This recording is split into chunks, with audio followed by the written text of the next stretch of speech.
el sustento, que de allí vienen toda una serie de programas, y el del agua es uno de ellos, que no solo ahorita con el programa Frontera 2020 está bien definido cuáles las metas y objetivos, y con unidades, o sea, cuántos metros cúbicos de saneamiento, etcétera, está bien definido.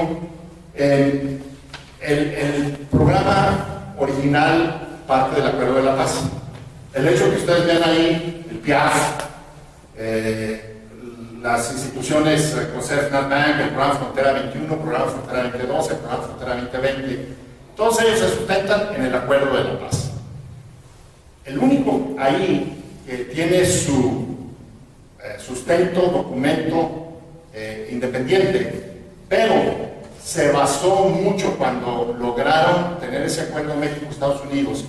en lo que el Acuerdo de la Paz estaba teniendo como éxito y como región y todo, es lo de la creación de la COSEF y NatBank. La COSEF y NatBank es resultado de un acuerdo lateral, no está dentro de las 1000 y tantas páginas que comprende el Tratado de Libre Comercio, sino que es un acuerdo lateral de colaboración y cooperación México, Estados Unidos y Canadá, y crean instituciones como es la COSEF, la Comisión de Cooperación Económica Fronteriza, el Banco de Desarrollo de Norteamérica, la Comisión de Cooperación Ambiental, que está en la base en Canadá, el Banco de Desarrollo de Norteamérica, etc. Sin embargo, en la manera de estar geográficamente y aprovechar la participación de todas aquellas capacidades y socios que por ya 9 años se habían estado haciendo por el Acuerdo de la Paz, antes de que comenzara la COSEF y NatBank, tiene ese sustento. Entonces, el Acuerdo de la Paz, el PIAF, ahí como dice, y a propósito, todo es inglés y español. El PIAF se conoce también como IBOC, porque es el Programa Integral Ambiental Fronterizo, Integrated Border Environmental Program, etcétera, ¿no? Entonces, con este sustento nos da para estar trabajando. Quiero recalcar muy brevemente el de que hasta el año 2000, desde 1993 hasta el año 2000, el programa, el Acuerdo de la Paz, los anexos, los grupos de trabajo de los gobiernos, todo era federal. No fue hasta el año 2000 en donde ya se aterriza a darle una propiedad local. Y eso es muy importante por lo siguiente, porque desde el 93 hasta el año 2000 eran básicamente los funcionarios, de acuerdo al tema de aire, de agua, de suelos, de respuesta a emergencia, etcétera, que de la Ciudad de México, que en México aún hoy día sigue estando muy centralizado toda la cuestión de los programas del gobierno federal. Mientras que en Estados Unidos, la región 6, por ejemplo, que es la que pertenezco yo, que el administrador regional de dicha región está en Dallas, el administrador regional, que al igual que la administradora general o administrador general cuando es hombre de la EPA a nivel federal, son puestos políticos y tiene en la representación que viene siendo los 5 estados que comprenden la región 6, tiene exactamente la misma autoridad con respecto hacia los estados o hacia los países vecinos, etcétera,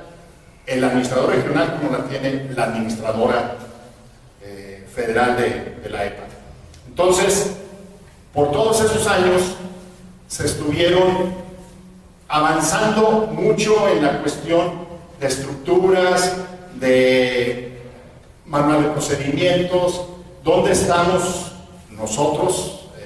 en un momento de Estados Unidos o México con respecto a legislación, a regulación, cómo estamos con respecto a tener inspectores, a tener personal, etcétera, mucho de eso, pero en concreto, físicamente, en las ciudades fronterizas, algo que se notara de infraestructura o de proyectos ya en campo, muy pocos. Y eso es muy importante porque es aquí, en esta zona conurbada, cuando se estaba haciendo la negociación del Tratado de Libre Comercio. Como ustedes saben, había delegación de Estados Unidos, había delegación de Canadá y había delegación de México. Quien encabezaba toda la delegación, incluyendo los legisladores, incluyendo de repente a cámaras de comercio, del sector energético, sector transporte, etcétera, y todo, por México, era Luis Donaldo Colosio. Y en todas las reuniones esas que se estaban teniendo, previo a cuando se firma el Tratado de Libre Comercio, que entra en función el 1 de enero del 94, hubo muchas reuniones en donde, en aquella ocasión ya me había reincorporado yo aquí en El Paso, había estado por unos 4 o 5 años en California y Yuma, Arizona. Ya estaba aquí y estaba yo colaborando con una ONG, la que trabajé por 12 años, el Environmental Defense Fund, y en unas reuniones, precisamente en un hotel allí en Austin, que estaba Luis Donaldo Colosio, se presentó la posibilidad y esto para planteárselo como un sustento por qué sí se debe de pasar el Tratado de Libre Comercio a los legisladores más allá de la frontera. Como ustedes saben, al final de cuentas, el voto yay o nay por parte de Estados Unidos es sí, todos los legisladores. Y desde luego, los legisladores fronterizos no están de acuerdo. O sea, el de que se hiciera el Tratado de Libre Comercio. Pero necesitas también de todo el interior de Estados Unidos. Entonces, casos que en un momento dado fueran exitosos, el Environmental Defense Fund, que es con la organización que yo estaba trabajando, tuvimos una reunión allí en el hotel en Austin, y la Fundación Ford México estaba también en varias de estas reuniones como organizaciones interesadas hacia el financiamiento como no lucrativo, a fondo perdido. Se planteó, dice Luis Donaldo Colosio, bueno, dice, pudieran hacer un proyecto de carácter regional, porque se habían demostrado muchos proyectos de diferentes organizaciones, una de ellas el Environmental Defense Fund. Y en aquella ocasión se habló sobre el Acuerdo de la Paz de 1983, que ya define una región, el anexo 5 del Acuerdo de la Paz de 1983, que es la cuenca atmosférica aquí que tenemos Chihuahua, la parte oeste de Texas y Nuevo México. Y en esa, el de cómo involucrar, más allá de lo federal, a las instituciones académicas, a las cámaras de comercio, a las organizaciones sociales, a las autoridades locales, a las estatales, etc. Estamos hablando de 1993. Entonces fue cuando se establece ese proyecto. En aquel entonces el alcalde aquí en Ciudad Juárez era Francisco Villarreal. Cuando se le presentó a él por parte del Estado, inmediatamente lo tomaron y el gobernador Barrio nombró a Poncho Murguía y dijo, ¿sabes qué? Esta es muy buena estrategia, tú te vas a encargar de eso. Y Francisco Villarreal, que también le encantó la idea, empezó a ver que en aquel entonces había cero personal, nada de presupuesto, no había nada de ecología. A lo que voy yo es que en lo que el Acuerdo de la Paz de 1983, que federal, y no fue hasta el año 2000, el parteaguas, ¿por qué del 2000 para acá ya los estados, las autoridades locales, las universidades, las ONGs, sociedad civil, participan en el programa Frontera del Acuerdo de la Paz? Se sustentó en el éxito que había tenido ese grupo del Aire Paso del Norte Air Quality Task Force, que creó el Comité Consultivo Conjunto para mejoramiento de la calidad del aire de esta zona conurbana. Se adelantó ese grupo ciudadano, que a mí me tocó como ONG, se adelantó 6 años antes de cuando ya el programa que ahora estamos conduciendo, que ahora ya está ciudadanizado, ya está con autoridades locales, ya es todo el planteamiento de qué proyectos y cuáles prioridades y todo viene de abajo hacia arriba, se adelantó ese grupo. Entonces, esto es muy importante porque a partir del año 2000 a la fecha se han logrado avances fuertes, infraestructura, si vemos en los cruces fronterizos, si vemos en las plantas de saneamiento aquí en la región, los rellenos sanitarios, programas de verificación vehicular, programas de monitoreo de calidad del aire, etcétera. Hay toda una serie de ejemplos a lo largo de la frontera que es a partir del año 2000. Y esto es muy importante hacerlo, que voy a entrar con la cuestión del Valle de Juárez, porque los programas tienen sustentabilidad y realmente están siendo eficientes y económicamente productivos cuando los actores, los socios en la comunidad son quienes tienen esa propiedad. Yo creo que todos recordamos, yo trabajé en el gobierno federal de México, en la Secretaría de Agricultura, y muchos programas es de arriba para abajo, y muchos allá en el gabinete en la Ciudad de México, y lo haces parejo como si todo México fuera exactamente como ellos lo ven allí en Ciudad de México. Y eso nomás no tiene... Una vez que se acaban los fondos y se acaba el personal y todo, ahí sigue un elefante blanco. Entonces, esto es importante. Y desde luego, para cada uno de los temas, aire, residuos, etcétera y todo, a manera muy sumaria, cuando se termina el programa Frontera 2012 y comienza el programa Frontera 2020, se presentaron algunos logros. Y aquí yo nomás estoy escogiendo los de agua. Entonces, para esa fecha, hasta el 2012, estaba la cantidad de casas, nomás en el 2011, que hubo de conexiones de agua potable. Porque, como ustedes, y ahí lo pueden ver eso en la página, déjenme ver, es en la página 2, si ven la meta 2, que es sobre mejorar la calidad de agua, la sustentabilidad de la infraestructura de agua y reducción de riesgos por aguas contaminadas. Ahí vienen luego 3 de 4 objetivos que hay dentro de esa meta. Entonces, a nivel de toda la frontera, existen, así como aquí nomás se escogió esto de agua potable y lo de agua residual, para cada uno de estos objetivos, en cada una de las regiones, existen logros que hay que caracterizar. Entonces,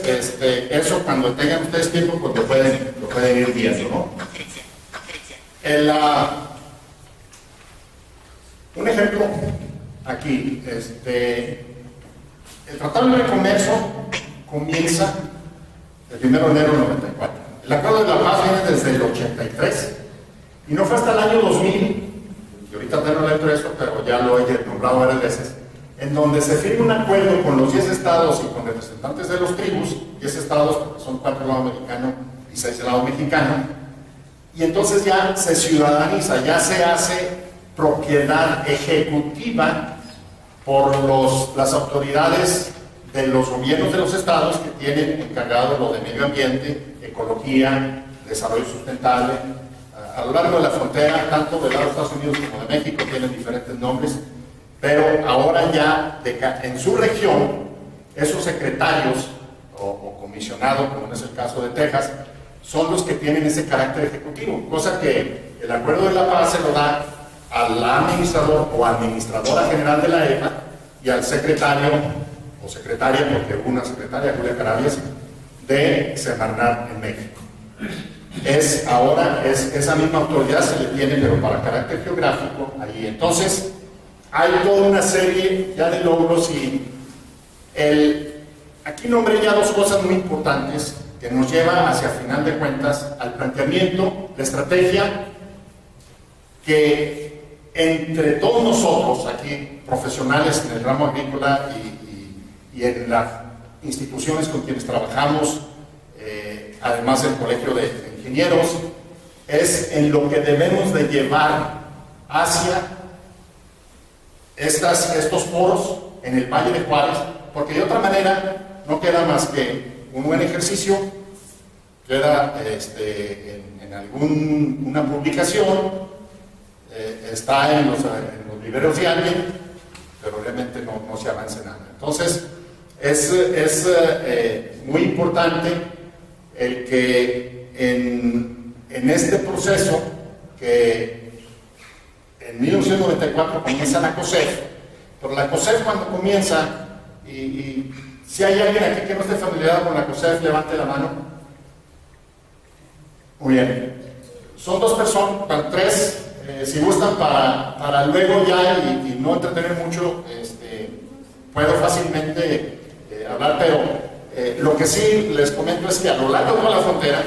el área geográfica que ustedes vieron del Acuerdo de la Paz, 100 kilómetros al norte y 100 kilómetros al sur, le da esa facultad que sale del Tratado de Libre Comercio para que se estén recibiendo propuestas. La COSEF es los que reciben propuestas para en un momento dado infraestructura, y aquí ya hablamos de millones de dólares cada uno de los proyectos, en esa región de 100 kilómetros al sur y 100 kilómetros al norte. El Banco de Desarrollo de Norteamérica es quien recibe las propuestas que se certificaron y hicieron por todo el proceso público. Tiene que ser público, de las propuestas que las ciudades, los estados, el estado con las ciudades en forma conjunta, etcétera, hacen ante la COSEF,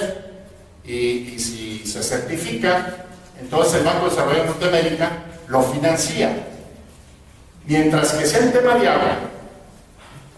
potable, saneamiento, rellenos sanitarios, y estén dentro de los 100 kilómetros, y la EPA, la Agencia de Protección Ambiental, lo tiene como en ese lugar geográfico, como de muy alta necesidad, es imperativo el que ya se tenga esa infraestructura. Entonces, hasta un 40% del costo total de esa infraestructura es a fondo perdido por parte de la EPA. Todos, algunos de ustedes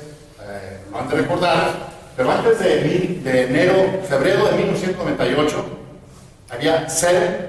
tratamiento de aguas residuales que luego en canal abierto, en drenaje abierto, se iba al Valle de Juárez, allá se mezclaba, etcétera, y había 0 tratamiento. Junio del 2014 se logra Ciudad Juárez 100%. Entonces, aquí lo importante es de que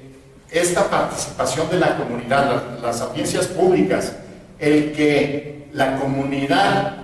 sienta ese compromiso por propiedad, no es algo que el gobierno me está poniendo y se acabaron los fondos y ahí quedó, sino que yo fui parte de, es que hay esta sustentabilidad. Ciudad Juárez es la primera ciudad fronteriza en el que tiene la capacidad para que el 100% del agua residual, incluyendo al año 2030, porque hay un plan maestro de agua, de saneamiento y de agua potable al año 2030, para que estén todos conectados y estén tratando las aguas residuales. Entonces, eso es un buen ejemplo que se debió mucho al éxito de ese grupo del aire, Air Quality Task Force Joint Advisory Committee.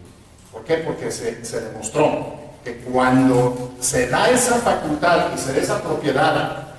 y hay ese compromiso a nivel local y estamos uno a uno, ese comité consultivo conjunto ha sido modelo, ha sido parte de textos de libros universitarios, pero lo más importante es que estamos respirando mejor aire y estamos protegiendo la salud de ambos lados. La mitad, el 50% del comité consultivo conjunto es del lado americano y la mitad del lado mexicano. La parte mexicana, como la parte americana, la mitad de esos